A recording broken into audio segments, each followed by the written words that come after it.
Today I'm going to be showing you how I made 3 fall signs. Technically one is a table sitter, but you could leave it as a sign if you would like to. I'm sorry I don't have an official intro today, but I just really didn't have time to make that happen. I am starting out with one of the rounds from Hobby Lobby. They come in a pack of 6 for $12.99 normally. You can find them 40% off every now and then. I then did a faux stain with the melted chocolate paint and mixed water with it. And then I just decided where I wanted my wood grain to be and where I wanted my paint to be.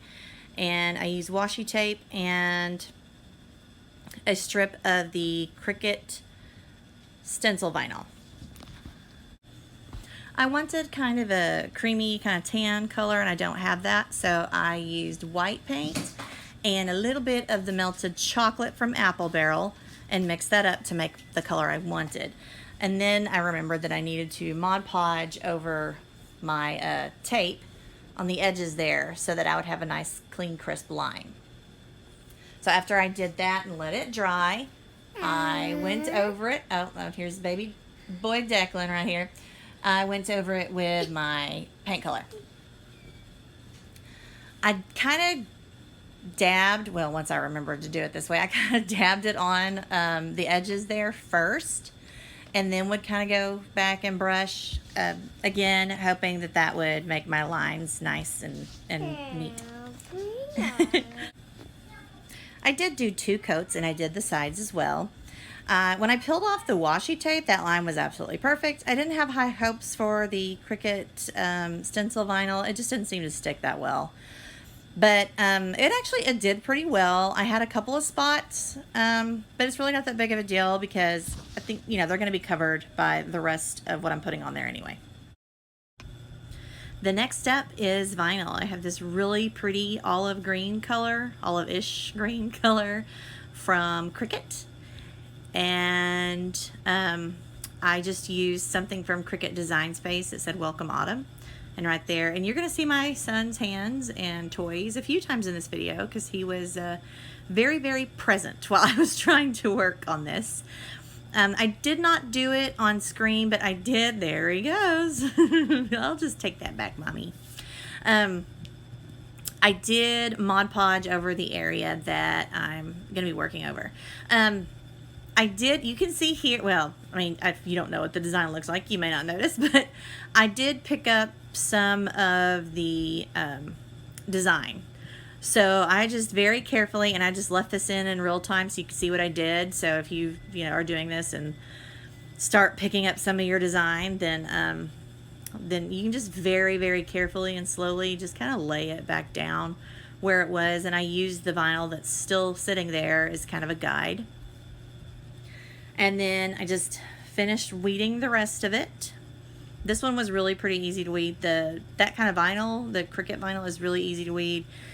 And it was just an easy design to weed. There really weren't any like little bitty spaces.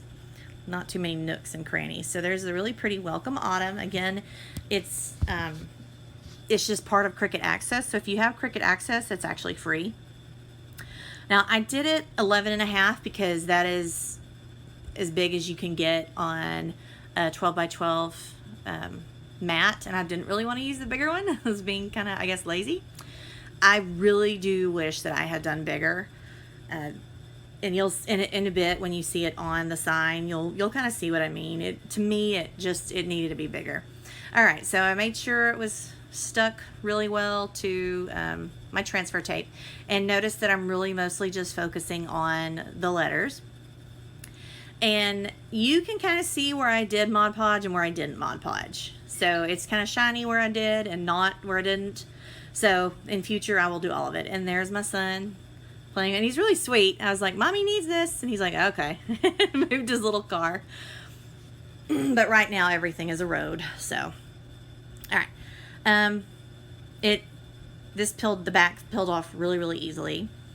And it all stuck down actually very, very easily. It worked really well. And I don't think I actually said this, but the reason I put the Mod Podge on there is because sometimes the vinyl doesn't really want to stick to wood especially if you use like a gel stain, which I didn't, but if you use a gel stain, certain types of paint, it tends to not want to stick to that. So the Mod Podge, the vinyl will usually stick to.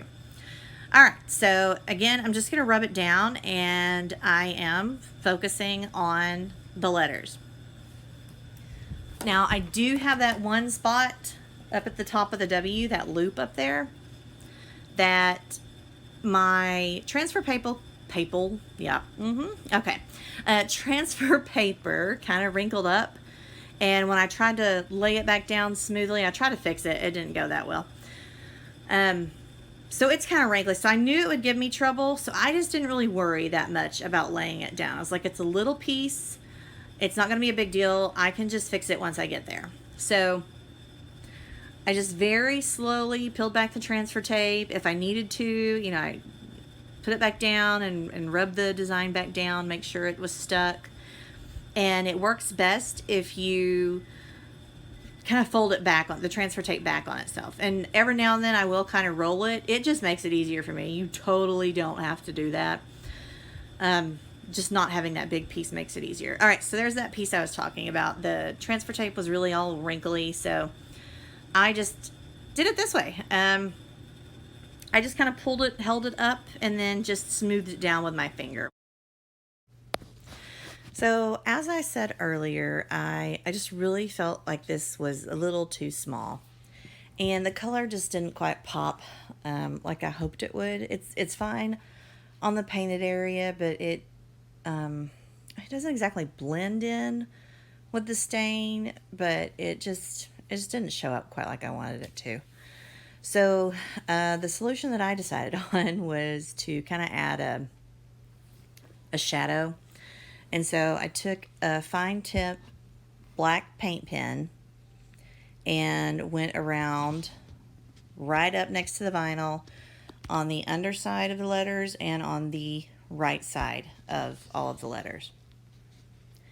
And it was helping, and it was going okay until I got to the very, very end.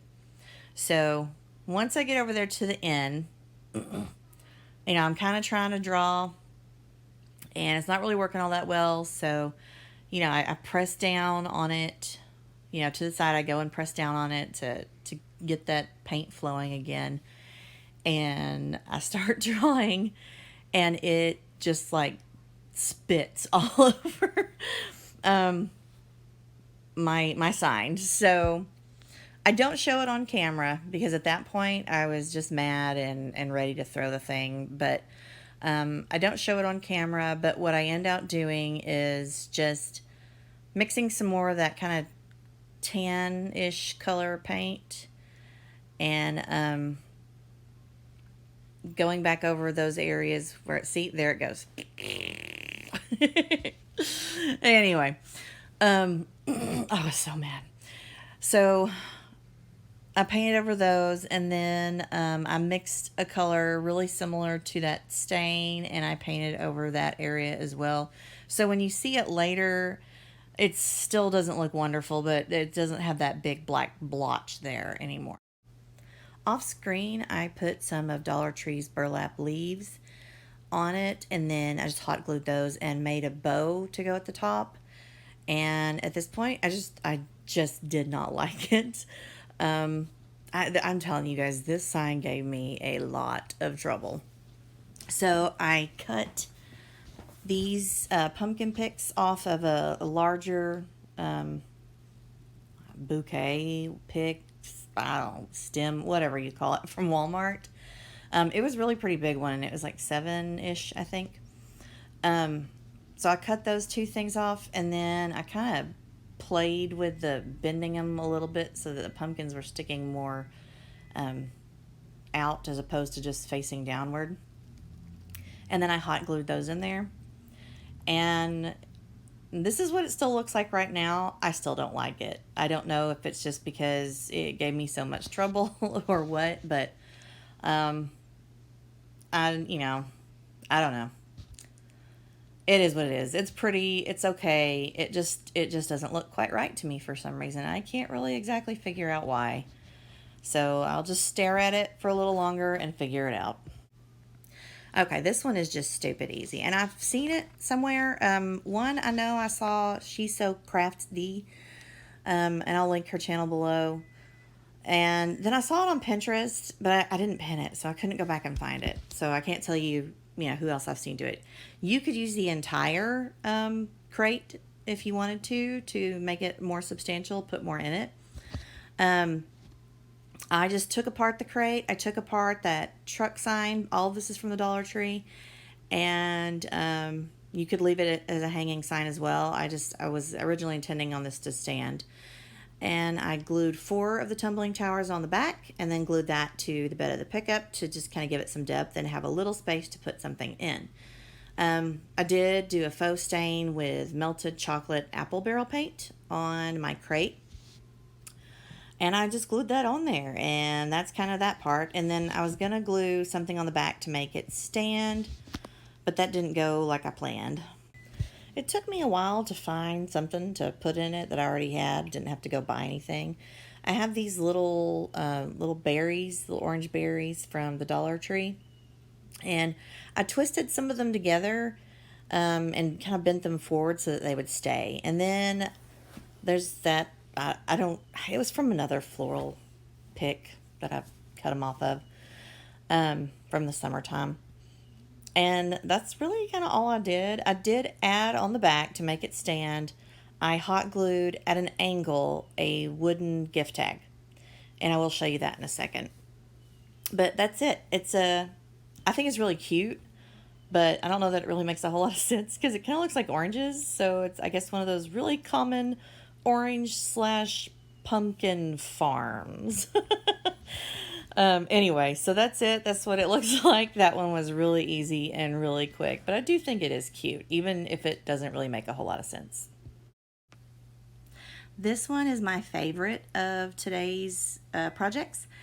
I think it just turned out really, really cute. I used the package of 8 acorns, the smaller ones, and then the big acorn from the Dollar Tree. I used both burnt umber and melted chocolate paint from Apple Barrel. I mixed those in the little shot glasses with some water, so it would be a stain, more of a stain, instead of just painting. I went around the edges to soften up the wood a little bit, and then I did have to flip it over and kind of sand down the back a little. And then I just went to painting, basically. So the large one I did in the burnt umber. I wanted it to be the darker color. And I did 3 of the 8 of the small ones in that. And the other 5 I did in the melted chocolate. So I did go around all of the edges and make sure that those were covered as well. I don't do it on camera, but I do the back as well because I really wasn't sure if that would end up showing or not. So just to be on the safe side, I did the entire thing, and I did that on all of them. So I just went through and did the top and the edges and set it aside to let it dry. Once it was dry, I flipped it over and did the other side.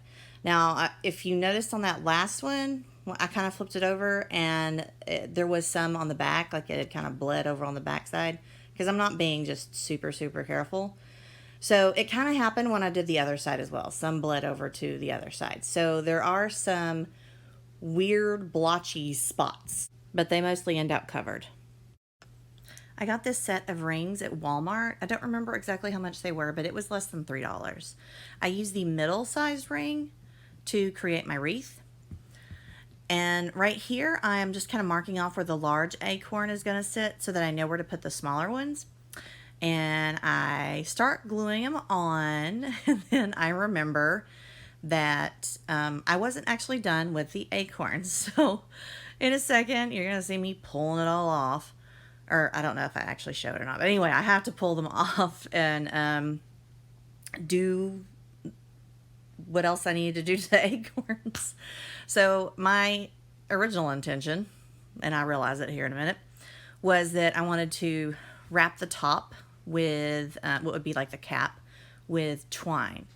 So this is the way I start doing it. I'm just wrapping, and at first I thought I would just wrap, and then I realized that's not going to stay. So then I'm kind of wrapping and gluing as I go.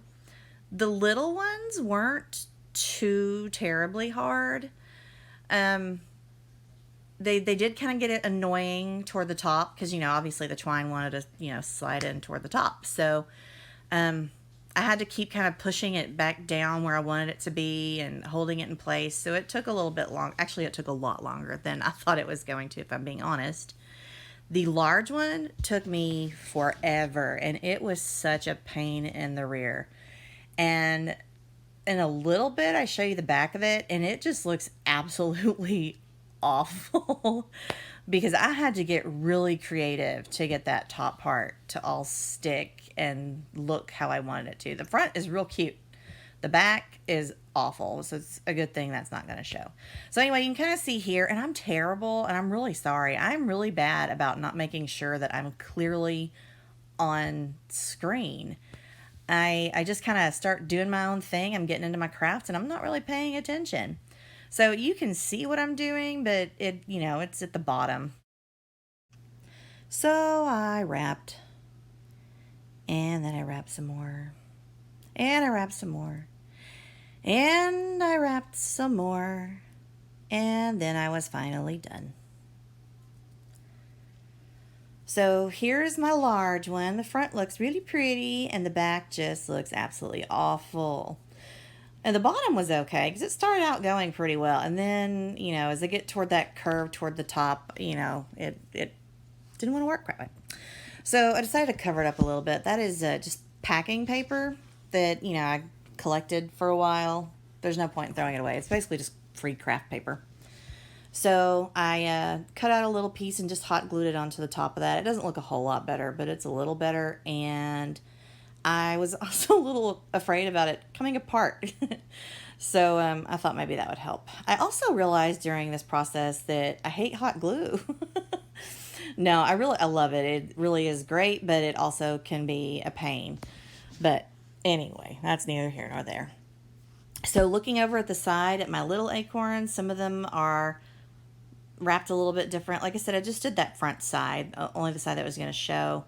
This did go a little bit better. Actually, I liked the way that wrapping it all the way around looked better, but this worked a lot better. So, I just started at the top and then just kind of went in kind of an oval, or, you know, followed the shape of what the cap would be and just glued it down on the front.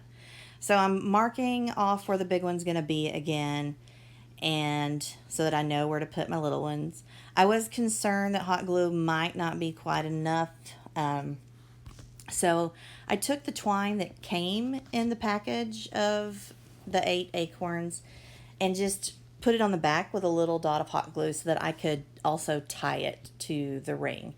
I thought that would just, you know, reinforce that hold a little bit better, and I'm not just depending on just the hot glue. So I just went through and did that on all 8 of them.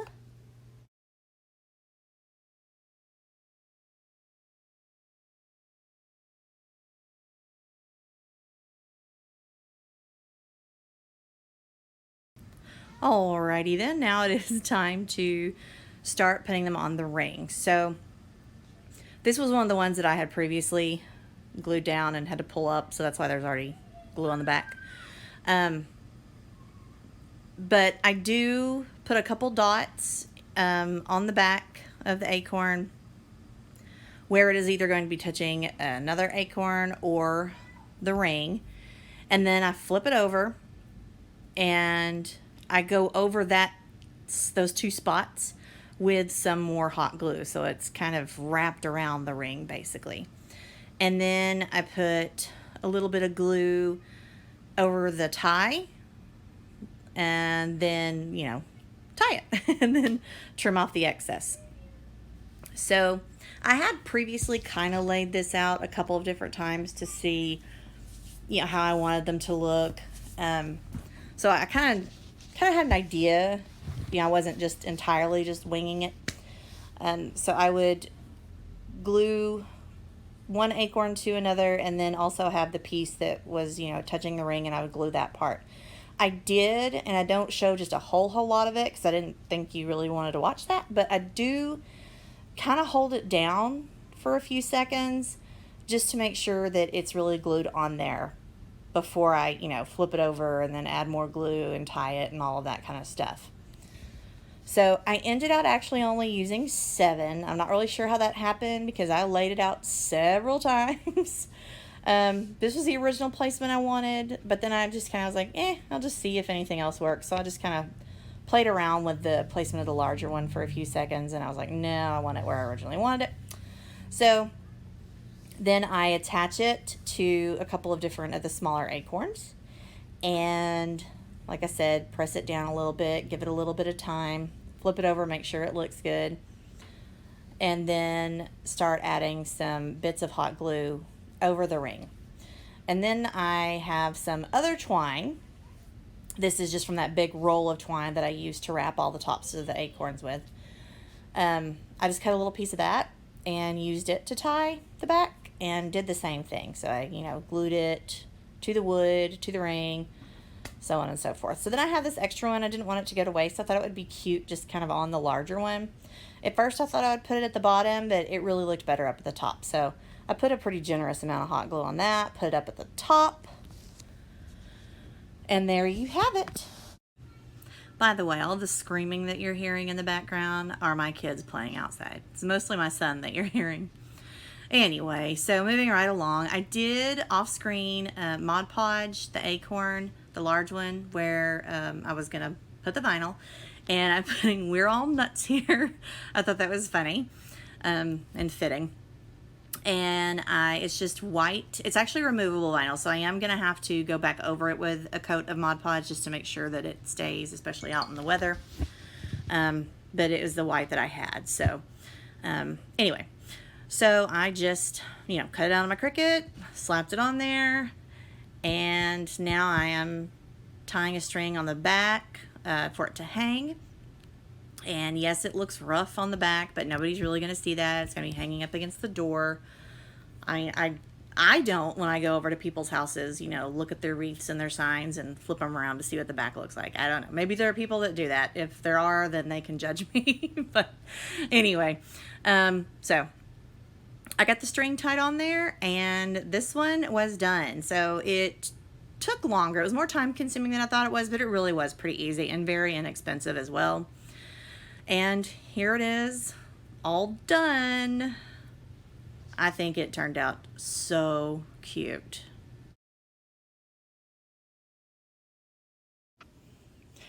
I really hope that you enjoyed these 3 easy, inexpensive to make fall signs. If you did, go ahead and hit that like button, send me a comment, and if you're not already, I would love it if you would subscribe to my channel. Be sure to check out my link tree so that you can find me on Instagram and see all of my Cricut projects. And I really thank you for being here, and I will see you next time.